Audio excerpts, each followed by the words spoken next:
In this part, I'm going to explain how to switch between the drawings.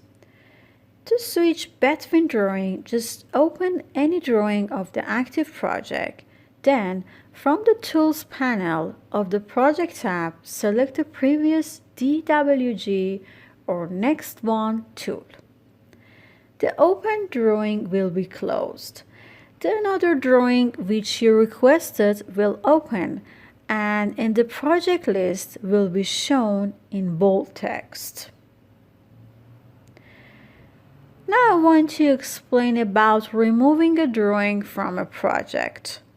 To do so, in the Project Manager, just right-click on the drawing name and select the Remove option.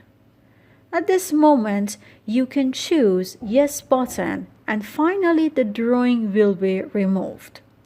Note that it will not be deleted from the folder it is stored.